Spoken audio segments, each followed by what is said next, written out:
ನಮಸ್ಕಾರ ವೀಕ್ಷಕರೇ, ನನ್ನ ಹೆಸರು ಶಿವಕುಮಾರ್ ಅಂತ, ಪಾರಂಪರಿಕ ವೈದ್ಯ, KR ಪುರಮಿಂದ ಮಾತಾಡ್ತಾ ಇದ್ದೇನೆ. ಇವತ್ತು ನಿಮಗೊಂದು ಅತ್ಯಮೂಲ್ಯವಾದ ಒಂದು ಎಲೆಯ ಬಗ್ಗೆ ವಿಚಾರ ತಿಳಿಸ್ಕೊಡ್ತೇನೆ. ಆ ಒಂದು ಎಲೆ ಪ್ರತಿಯೊಂದು ಮನೆಯ ಕುಂಡದಲ್ಲಿಯೂ ಕೂಡ ಬೆಳೆಯುತ್ತೆ. ಅಲಂಕಾರಕ್ಕಾಗಿ ಸುಮಾರು ಜನ ಬೆಳೆಸ್ತಾರೆ. ಯಾವುದು ಅಂತ ಈಗಾಗಲೇ ನಿಮ್ಗೆ ಅರ್ಥ ಆಗಿರ್ಬೋದು. ಅಲೋವೆರಾ ಅಂತೂ ಅಲ್ಲ ನೋಡಿ. ಇದು ದೊಡ್ಡ ಪತ್ರೆ ಅಂತ, ಇದನ್ನ ಮಹಾಪತ್ರೆ ಅಂತ ಕರೀತೇವೆ, ರಾಜಪತ್ರೆ ಅಂತ ಕರೀತೇವೆ. ಇದು ಯಾರ ಮನೆಯಲ್ಲಿ ಇರುತ್ತೋ, ಯಾರ ಮನೆಯ ಕುಂಡದಲ್ಲಿ ಬೆಳೆಯುತ್ತೋ ಆ ಮನೆಯಲ್ಲಿ ಧನ್ವಂತರಿಯೇ ಇರೋ ಹಾಗೆ ಬಹು ಉಪಯೋಗಿ ಸಸ್ಯ ಇದು. ಈ ಒಂದು ಗಿಡ ನಿಮ್ಮಲ್ಲಿದ್ರೆ ಮಕ್ಕಳಿಗೆ ಕಾಡುವ ಪದೇ ಪದೇ ಶೀತ ಆಗ್ಬೋದು, ಜ್ವರ ಆಗ್ಬೋದು, ನೆಗಡಿ ಆಗ್ಬೋದು, ಎದೆಯಲ್ಲಿ ಕಟ್ಟಿರುವ ಕಫ ಆಗ್ಬೋದು, ಮತ್ತೆ ಚರ್ಮ ಸಂಬಂಧಿತ ಸಮಸ್ಯೆಗಳೇ ಆಗ್ಬೋದು, ಕೂದಲು ಉದುರುವುದನ್ನು ಕೂಡ ತಡೆಗಟ್ಟತಕ್ಕಂತಹ ಒಂದು ಶಕ್ತಿ ಇರ್ತಕ್ಕಂಥ ಒಂದು ದೊಡ್ಡ ಪತ್ರೆಯ ಎಲೆ ಇದು. ರಾಜಪತ್ರೆಯ ಎಲೆ, ಮಹಾಪತ್ರೆ ಅಂತ ಕೂಡ ಕರೀಬಹುದು. ರಾಜ ಮಹಾರಾಜರ ಕಾಲದಿಂದ ಕೂಡ ಇದರ ಬೆಲೆ ಅತಿ ಹೆಚ್ಚಿರೋದ್ರಿಂದ ಈ ಒಂದು ಸಸಿಗೆ ದೊಡ್ಡ ಪತ್ರೆಯ ಸಸಿ ಅಂತ ಕರಿತೀವಿ. ಇದನ್ನ ಯಾವ ರೀತಿ ಬಳಸಬೇಕು, ಯಾವ ಕಾಯಿಲೆಗೆ ಯಾವ ಪ್ರಮಾಣದಲ್ಲಿ ಬಳಸಬೇಕು ಅಂತ ನಾನು ನಿಮ್ಗೆ ತಿಳಿಸ್ಕೊಡ್ತೇನೆ. ನೋಡಿ, ಒಂದು ಎಲೆಯನ್ನ ಬೆಳಗ್ಗೆ ಖಾಲಿ ಹೊಟ್ಟೆಯಲ್ಲಿ ಜಗದು ನುಂಗೋದ್ರಿಂದ ನಿಮ್ಮ ರಕ್ತ ಶುದ್ಧೀಕರಣ ಆಗುತ್ತೆ.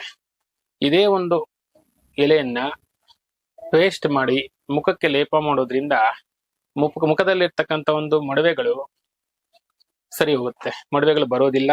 ಹಾಗೂ ಮೊಡವೆಯ ಕಲೆ ಇದ್ರೂ ಕೂಡ ಕಲೆ ಕೂಡ ಕ್ರಮವಾಗಿ ಕ್ಲಿಯರ್ ಆಗುತ್ತೆ, ನಾರ್ಮಲ್ ಸ್ಕಿನ್ ಬರುತ್ತೆ ಪ್ರೇಕ್ಷಕರೇ.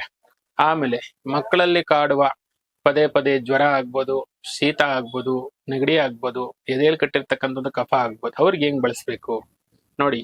ಒಂದು ದೊಡ್ಡ ಪತ್ರೆ ಎಲೆಯನ್ನು ತೆಗೆದುಕೊಳ್ಳಿ, ಒಂದೇ ಒಂದು ಕಾಳುಮೆಣಸನ್ನ ತೆಗೆದುಕೊಳ್ಳಿ, ಚಿಟಿಕೆ ಅರಿಶಿನ ಹಾಕಿ, ಮೂರನ್ನು ಕೂಡ ಚೆನ್ನಾಗಿ ಜಜ್ಜಿದ ನಂತರ 2 ಸ್ಪೂನ್ ನೀರ್ ಹಾಕಿ ರಸ ನೀಟಾಗಿ ಹಿಂಡ್ಕೊಳ್ಳಿ.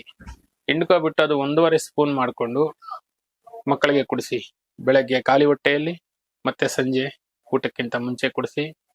ಕುಡಿಸಿದ 10 ನಿಮಿಷದ ತರುವಾಯ ಅವರಿಗೆ ಕಫ ಸಮೇತ ವಾಂತಿ ಆಗುತ್ತೆ, ಹಾಗೂ ಶೀತ ಪದೇ ಪದೇ ಆಗೋದಿಲ್ಲ, ನೆಗಡಿ ಬರೋದಿಲ್ಲ, ಗಂಟ್ಲು ಕೆರೆತ ಇರೋದಿಲ್ಲ, ಮಕ್ಕಳಿಗೆ ಯಾವುದೇ ರೀತಿಯಾದ ಡ್ರಾಪ್ಸ್ ಹಾಕುವ ಅಗತ್ಯ ಬರುವುದಿಲ್ಲ. ಈ ಒಂದು ಮನೆ ಮದ್ದು ಮಕ್ಕಳಿಗೆ ತುಂಬಾ ಉಪಯುಕ್ತ ಕೆಲಸ ಮಾಡುತ್ತೆ.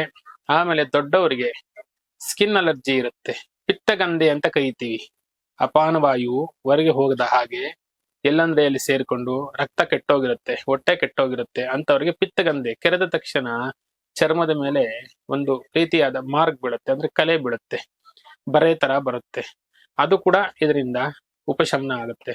ಅವ್ರು ಯಾವ ರೀತಿ ಬಳಸಬೇಕು ಅಂದ್ರೆ, ಪ್ರತಿದಿನ 2 ಚಮಚ ರಸ, ಬರೀ ದೊಡ್ಡ ಪತ್ರೆಯ ಎಲೆಯ ರಸವನ್ನ ಒಂದು 4-5 ಎಲೆ ಹಾಕಿದ್ರೆ 1 ಸ್ಪೂನ್ ಅಷ್ಟು ರಸ ಬರುತ್ತೆ. ಈ ರೀತಿ ಒಂದು 10 ಎಲೆ ಹಾಕಿ ರಸ ಹಿಂಡಿ 3 ದಿನ ಕುಡಿಯಿರಿ ಖಾಲಿ ಹೊಟ್ಟೆಯಲ್ಲಿ. 3 ದಿನ ಕುಡಿದ 1 ಗಂಟೆಯವರೆಗೂ ನೀರನ್ನ ಸೇವಿಸಬೇಡಿ.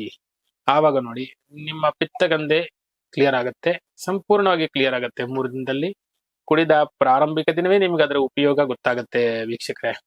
ಆಮೇಲೆ ಸೋರಿಯಾಸಿಸ್ ಇರ್ತಕ್ಕಂಥ ಒಂದು ಪೇಷಂಟ್ಗೂ ಕೂಡ ತುಂಬಾ ಉಪಯುಕ್ತವಾದ ಮನೆ ಮದ್ದು.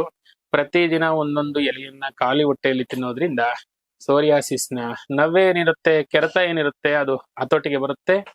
ಇದೇ ಸೋರಿಯಾಸಿಸ್ಗೆ ಎಣ್ಣೆ ತಯಾರು ಮಾಡ್ಕೊಳ್ಳಿ ನೀವು. ಇದರಲ್ಲಿ 1 ಲೀಟರ್ ಕೊಬ್ಬರಿ ಎಣ್ಣೆಗೆ ಒಂದು 10 ದೊಡ್ಡಪತ್ರೆ ಎಲೆಯನ್ನ ಹಾಕಿ ಚೆನ್ನಾಗಿ ಕಾಯಿಸ್ಬಿಟ್ಟು ತಣ್ಣಗಾದ್ಮೇಲೆ ಶೋಧಿಸ್ಕೊಂಡು ಒಂದು ಬಾಟ್ಲಿಯಲ್ಲಿ ಹಾಕೊಳ್ಳಿ. ಪ್ರತಿದಿನ ಸ್ನಾನ ಆದ್ಮೇಲೆ ಎಲ್ಲೆಲ್ಲಿ ಸೋರಿಯಾಸಿಸ್ನ ನವೆ ಇದೆಯೋ, ಕೆರೆತ ಇದೆಯೋ ಅಲ್ಲೆಲ್ಲ ಲೇಪ ಮಾಡಿ.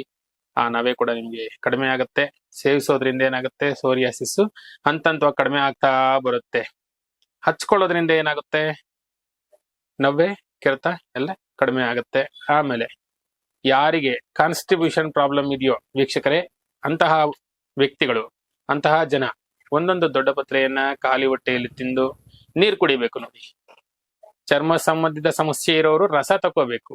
ಕಾನ್ಸ್ಟಿಬ್ಯೂಷನ್, ಯಾರಿಗೆ ಮಲ ವಿಸರ್ಜನೆ ಸರಿಯಾಗಿ ಆಗಲ್ವೋ ಅಂತವ್ರು ದೊಡ್ಡ ಪತ್ರೆ ಒಂದು ಎಲೆಯನ್ನು ತಿಂದು 1 ಲೋಟ ನೀರು ಕುಡಿಯಿರಿ. ಬಿಸಿನೀರಾದ್ರೂ ನಡೆಯುತ್ತೆ, ತಣ್ಣೀರಾದ್ರೂ ನಡೆಯುತ್ತೆ.